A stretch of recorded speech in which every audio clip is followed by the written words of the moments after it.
Mag-aaway kayo. Tapos sino yung na-expect mo nga ayos ng relasyon nyo? Kaibigan mo? Yan.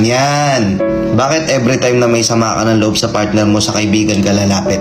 Kailangan ba kaibigan mo ayos ng relasyon yung dalawa? Kasama ba siya nung nililigawan mo pa lang siya? Kasama ba siya nung sinagot mo siya? Ito problema. Kapag galit ka sa partner mo, hahanap ka ng ibang taong ko-comfort sa'yo. Na instead na kayong dalawa umayos ng relasyon nyo. Instead na naging private yung away nyo, tapos magkakaayos din naman kayo sa huli, nalaman na ng ibang tao. At hindi lahat ng sinabihan mo, mananahimik at gagawin yung sikreto. Minsan magugulat ka na lang pag chichismisan ka. Pag-uusapan ka ng hindi mo alam. Kapag may away kayong dalawa, kapag may hindi kayo pagkakaunawa ang dalawa, kayo dapat mismo umayos. Hindi lahat Pero yung iba dito papa-comfort sa ibang tao. Ang masama pa niyan, yung tao nagko-comfort sa'yo, inaabangan ka lang pala.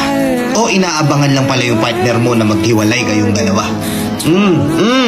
Ilan sa mga nanonood dito naranasan na to, di ba? Kayong dalawa bumuo ng relasyon na yan. Ngayon kung may hindi kayo pagkakaunawaan, kayong dalawa lang din ang umayos niyan. Totoo naman kasi, na the more na nag-aaway kayo, may hindi kayo pagkakaunawaan, the more na nagtatalo kayo, kapag naayos nyo yun, mas nagiging mas maayos yung relasyon nyo. Mas nagiging mas matibay. Kahit tanungin mo yung mga tumagal na dyan ng ilang taon na hanggang ngayon sila pa rin.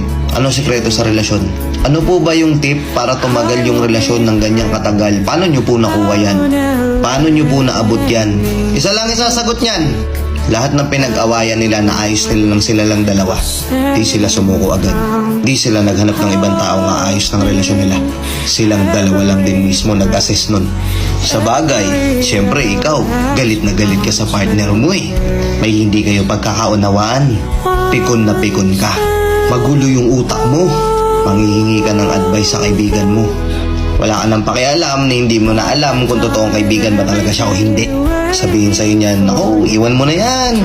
Napakarami pa dyan. Bakit di na lang ito? Bakit kasi hindi na lang ito? Bakit di na lang kasi siya?" Ikaw, dahil magulo isip mo, papasok sa'yo yun. Babalik ka sa partner mo.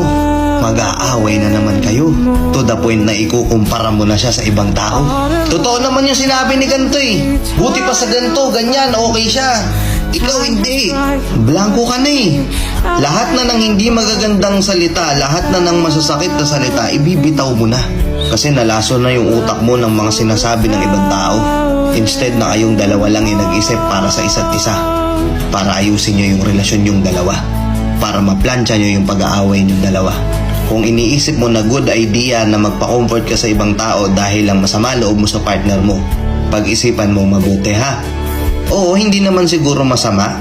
Hingi ka ng konting advice sa mga kaibigan mo. Pero siguraduhin mong yung mga kaibigan na yung totoong kaibigan para sa'yo. Kasi kung totoong kaibigan yan, mag-open up ka man sa kanila ng problema nyo ng partner mo, tapos alam nila na ikaw yung mali, di ka nila kukonsintihin. Pagagalitan ka pa niyan. Pero kung yung nilapitan mo ay kukonsintihin ka, tapos ipupush ka pa nilang gumawa lalo ng mga maling desisyon mo sa buhay, hindi kaibigan yan. Nagets mo?